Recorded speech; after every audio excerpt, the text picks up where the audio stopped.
ವೀಕ್ಷಕರೇ, ಈ ಚಿತ್ರ ನೋಡಿ. ಇದು ದಿಲ್ಲಿಯ ತುರ್ಕಮನ್ ಗೇಟ್ನ ಹಳೆಯ ಚಿತ್ರ. 1975ರ ತುರ್ತು ಪರಿಸ್ಥಿತಿಯ ಕರಾಳ ಕಥೆಗೆ ಸಾಕ್ಷಿ ಇದು. ದೇಶಾದ್ಯಂತ ಸಂಘ ಪರಿವಾರ ತುರ್ತು ಪರಿಸ್ಥಿತಿಯನ್ನು ಮತ್ತೆ ಜನರೊಳಗೆ ನೆನಪಿಸಲು ಹೊರಟಿರುವ ಈ ಸಂದರ್ಭದಲ್ಲಿ ಇಂದಿರಾ ಗಾಂಧಿ ಅಂದು ಘೋಷಿಸಿದ ತುರ್ತು ಪರಿಸ್ಥಿತಿ ಸಂವಿಧಾನಿಕವಾಗಿತ್ತು. ವೀಕ್ಷಕರೇ, ಇದು ಸುದ್ದಿಯ ಸದ್ದು. ಶಿವಸೇನೆಯ ನಾಯಕ ಸಂಜಯ್ ರಾವುತ್ ಅವರು ಈ ವಿಚಾರವನ್ನು ಬಹಳ ಚೆನ್ನಾಗಿ ಮತ್ತು ಬಹಳ ಸ್ಪಷ್ಟವಾಗಿ ಸುದ್ದಿಗಾರರ ಮುಂದೆ ವಿವರಿಸಿದ್ದಾರೆ. ಸಂವಿಧಾನಕ್ಕೆ ಮಹತ್ವ ನೀಡದ ದಿನಗಳಲ್ಲಿ ತುರ್ತು ಪರಿಸ್ಥಿತಿ ಕೂಡ ಸಂವಿಧಾನದ ಚೌಕಟ್ಟಿನಲ್ಲೇ ಘೋಷಿಸಲಾಗಿದೆ ಎಂದಾದರೆ ಮತ್ತೇಕೆ ಸಂಘ ಪರಿವಾರ 1975ರ ತುರ್ತು ಪರಿಸ್ಥಿತಿಯನ್ನು ದೇಶಕ್ಕೆ ನೆನಪಿಸಲು ಬಯಸ್ತಾ ಇದೆ? ಬಹುಶಃ ಅಂದು ಅದರ ನಾಯಕರು ಜೈಲ್ಪಾಲಾಗಿದ್ದರು. ವಾಜಪೇಯಿ, ಅಡ್ವಾಣಿ ಮಾತ್ರವಲ್ಲ, ಸಮಾಜವಾದಿಗಳಾದ ಜಯಪ್ರಕಾಶ್ ನಾರಾಯಣ್, ಜಾರ್ಜ್ ಫರ್ನಾಂಡಿಸ್ ಸಹಿತ ಹಲವು ರಾಜಕೀಯ ನಾಯಕರು ಅಂದು ಜೈಲ್ಪಾಲಾಗಿದ್ದರು. ವೀಕ್ಷಕರೇ, ನಿಮ್ಮಲ್ಲೊಂದು ಅಪೇಕ್ಷೆ. ವಿಡಿಯೋ ಕೊನೆ ತನಕ ನೋಡಿ, ಚಾನೆಲ್ ಸಬ್ಸ್ಕ್ರೈಬ್ ಮಾಡಿ, ಶೇರ್ ಮಾಡಿ, ಕಮೆಂಟ್ ಮಾಡಿ, ನಿಮ್ಮ ಅಭಿಪ್ರಾಯವನ್ನು ನಮಗೆ ತಿಳಿಸಿ. ದಿನನಿತ್ಯ ಸತ್ಯ ನೇರವಾದ ಸುದ್ದಿಗಳೊಂದಿಗೆ ನಿಮ್ಮ ಜೊತೆ ಇರಲು ನಾವು ಬಯಸುತ್ತೇವೆ. ಇಂದಿರಾ ಗಾಂಧಿ ತುರ್ತು ಪರಿಸ್ಥಿತಿ ಘೋಷಿಸುವುದರೊಂದಿಗೆ ಸಂಜಯ್ ಗಾಂಧಿ ತುರ್ಕಮಾನ್ ಗೇಟ್ನ ಬಳಿ ಇದ್ದ ಗುಡಿಸಲು ಕೊಳೆಗೇರಿಗಳನ್ನು ಬುಲ್ಡೋಸಿಂಗ್ ಮಾಡಲು ಆದೇಶಿಸುತ್ತಾರೆ. ಅಲ್ಲಿನ ನಿವಾಸಿಗಳು ಬೀದಿಗೆ ಬೀಳುತ್ತಾರೆ. ಈಗ ಸಂಘ ಪರಿವಾರ ಅದನ್ನು ಮತ್ತೊಮ್ಮೆ ದೇಶಕ್ಕೆ ನೆನಪಿಸಲು ಹೊರಟಿದೆ. ಪ್ರಶ್ನೆ ಇದು ಮಾತ್ರ ಅಲ್ಲ. ಉತ್ತರ ಪ್ರದೇಶವನ್ನೇ ತೆಗೆದುಕೊಳ್ಳಿ. ಇಂದು ಇಂತಹ ಬುಲ್ಡೋಸಿಂಗ್ ಯೋಗಿ ಸರ್ಕಾರ ಎಷ್ಟು ಮಾಡಿಲ್ಲ. ಬಿಜೆಪಿ ಸರ್ಕಾರ ಇರುವಲ್ಲಿ ಬುಲ್ಡೋಸಿಂಗ್ ನಡೆಯುತ್ತದೆ. ಉತ್ತರ ಪ್ರದೇಶ, ಮಧ್ಯಪ್ರದೇಶ, ದಿಲ್ಲಿ ಸಹಿತ ಬಿಜೆಪಿ ಸರ್ಕಾರ ಇರುವಲ್ಲಿ ಮುಖ್ಯವಾಗಿ ಅಲ್ಪಸಂಖ್ಯಾತರು ಕ್ಷಣಕ್ಕೂ ಆತಂಕದಿಂದ ಬದುಕುವ ಪರಿಸ್ಥಿತಿಯನ್ನು ಸೃಷ್ಟಿಸಲಾಗುತ್ತಿದೆ.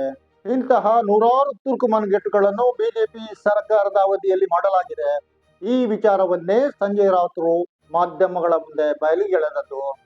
ಅವರು ಹೇಳುವಂತದ್ದು 2014ರಿಂದ 2024ರವರೆಗೆ ದೇಶದಲ್ಲಿ ಅಘೋಷಿತ ತುರ್ತು ಪರಿಸ್ಥಿತಿ ಎಂದಾಗಿದೆ. ಅವರು ಮಾತ್ರ ಅಲ್ಲ, ಮೋದಿ ಸರ್ಕಾರದ ನೀತಿಗಳನ್ನು ವಿರೋಧಿಸುವವರು, ಪತ್ರಕರ್ತರು, ಬುದ್ಧಿಜೀವಿಗಳಿಂದ ಹಿಡಿದು ಜನಸಾಮಾನ್ಯರು ಕೂಡ ಇದೇ ಮಾತುಗಳನ್ನು ಹೇಳ್ತಾ ಇದ್ದಾರೆ. ದೇಶದಲ್ಲಿ ಯಾವುದೇ ಪ್ರಜೆಗೂ ಮುಕ್ತವಾಗಿ ಜೀವನ ನಡೆಸಲು ಸಾಧ್ಯವಿಲ್ಲ ಎಂಬಂತಾದರೆ ಅದು ಎಂತಹ ಪರಿಸ್ಥಿತಿ? ಅದು ಬರೇ ತುರ್ತು ಪರಿಸ್ಥಿತಿ ಅಲ್ಲ, ಅತಿ ಕರಾಳ ಪರಿಸ್ಥಿತಿಯಾಗಿದೆ. 2014ರ ನಂತರ ಈವರೆಗೆ ಇಂತಹ ಪರಿಸ್ಥಿತಿ ಮುಂದುವರಿತಿರುವುದಂತೂ ನಿಜ. ಉತ್ತರ ಪ್ರದೇಶದ ಯೋಗಿ ಸರ್ಕಾರವಂತೂ ಬುಲ್ಡೋಸಿಂಗ್ಗೆ ಕುಖ್ಯಾತಿ ಗಳಿಸಿತು. ಗಲಭೆಗಳಲ್ಲಿ ಭಾಗಿಯಾಗಿದ್ದಾರೆ. ಪೌರತ್ವ ಕಾನೂನಿನಲ್ಲಿ ಸರ್ಕಾರದ ನೀತಿ ವಿರುದ್ಧ ಭಾಷಣ ಮಾಡಿದ್ದಾರೆ. ಗಲಭೆಗೆ ಪ್ರಚೋದನೆ ನೀಡಿದ್ದಾರೆ ಎಂದು ಯೋಗಿ ಸರ್ಕಾರ ಪತ್ರಕರ್ತರನ್ನು, ವಿದ್ಯಾರ್ಥಿಗಳನ್ನು, ಸಾಮಾಜಿಕ ಕಾರ್ಯಕರ್ತರನ್ನು ಜೈಲಿಗಟ್ಟಿತು. ಇದರಲ್ಲಿ ಕೆಲವರ ಮನೆಗಳನ್ನು ಬುಲ್ಡೋಸಿಂಗ್ ನಿಂದ ಧ್ವಂಸ ಮಾಡಲಾಯಿತು. 2022 ಜೂನ್ 12ಕ್ಕೆ ಉತ್ತರ ಪ್ರದೇಶದ ವೆಲ್ಫೇರ್ ಪಾರ್ಟಿಯ ನಾಯಕ ಜಾವೇದ್ ಮೊಹಮ್ಮದರ ಪ್ರಯಾಗ್ರಾಜ್ನಲ್ಲಿದ್ದ ಅವರ ಮನೆಯನ್ನು ಬುಲ್ಡೋಸಿಂಗ್ ಮಾಡಿ ಕೆಳಗೆ ಹಾಕಲಾಯಿತು. 2002 ಜನವರಿ 16ಕ್ಕೆ ಕಾರು ಚಾಲಕ ಮೊಹಮ್ಮದ್ ಮತೀನ್ ಎಂಬವರ ಮನೆಯನ್ನು ಇಲ್ಲದೇ ಕಾರಣಕ್ಕೆ ಬುಲ್ಡೋಸಿಂಗ್ ಮಾಡಲಾಯಿತು. ಬಿಜೆಪಿ ಸರ್ಕಾರ ಇರುವ ಮಹಾರಾಷ್ಟ್ರದಲ್ಲಿ ಫಹೀಮ್ ಖಾನ್ ಎಂಬವರ ಮನೆಯನ್ನು ನಾಗ್ಪುರ ದಂಗೆಗೆ ಕಾರಣಕರ್ತ ಎಂದು ಬುಲ್ಡೋಸಿಂಗ್ ಮಾಡಿ ಕೆಡವಿ ಹಾಕಲಾಯಿತು.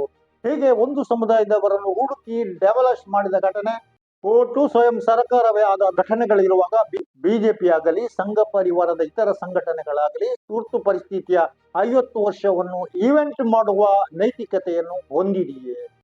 ಸುಪ್ರೀಂ ಕೋರ್ಟ್ 2025 ಏಪ್ರಿಲ್ 1ರಂದು ಒಂದು ತೀರ್ಪು ಜಾರಿ ಮಾಡುತ್ತದೆ. ಯೋಗಿ ಸರ್ಕಾರ ಡೆಮೊಲಿಷ್ ಮಾಡಿದ ಅಷ್ಟು ಮನೆಗಳ ಮಾಲಕರಿಗೆ ತಲಾ 10 ಲಕ್ಷ ರೂಪಾಯಿಯನ್ನು ಕೊಡಬೇಕು. ಡೆಮೊಲಿಷ್ ಮಾಡಿದ್ದು ಅಸಂವಿಧಾನಿಕ ಎಂದಾಗಿದೆ. ಆ ನಂತರ ಯೋಗಿಯ ಬುಲ್ಡೋಸಿಂಗ್ ಸ್ವಲ್ಪ ಕಡಿಮೆ ಸದ್ದು ಮಾಡ್ತಾ ಇದ್ದಾರೆ.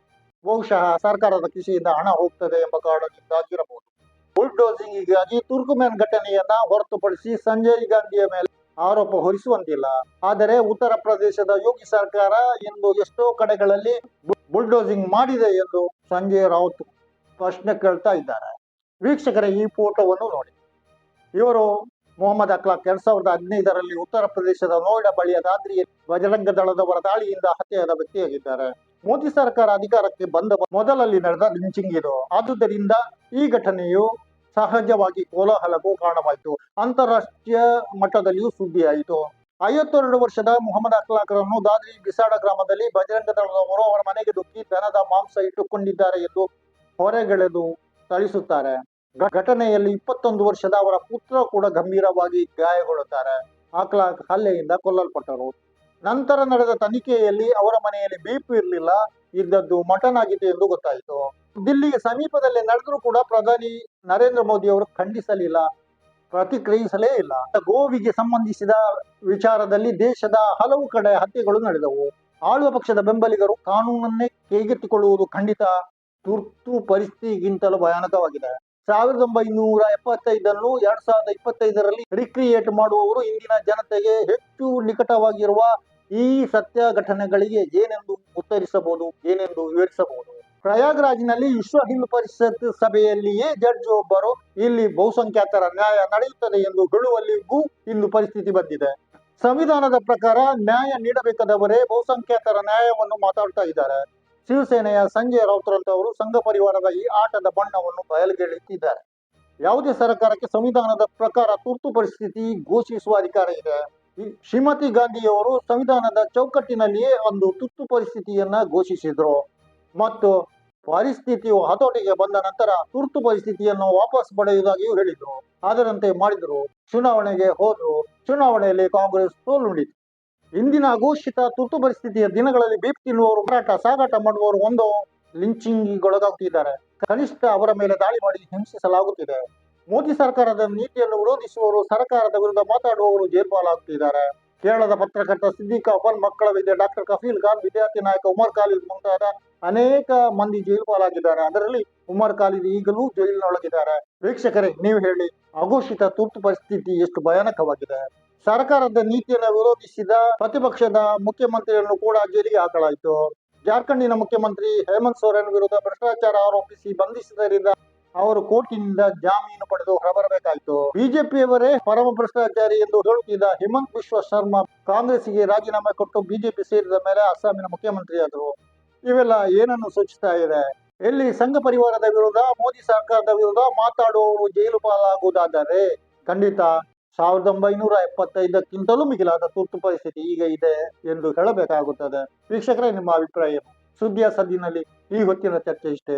ಇನ್ನೊಂದು ಕಾರ್ಯಕ್ರಮದೊಂದಿಗೆ ಇನ್ನೊಮ್ಮೆ ನಿಮ್ಮ ಮುಂದೆ ಬರುತ್ತೇನೆ. ನಾನು ಅರಫ ಮಂಚಿ. ಜೈ ಹಿಂದ್.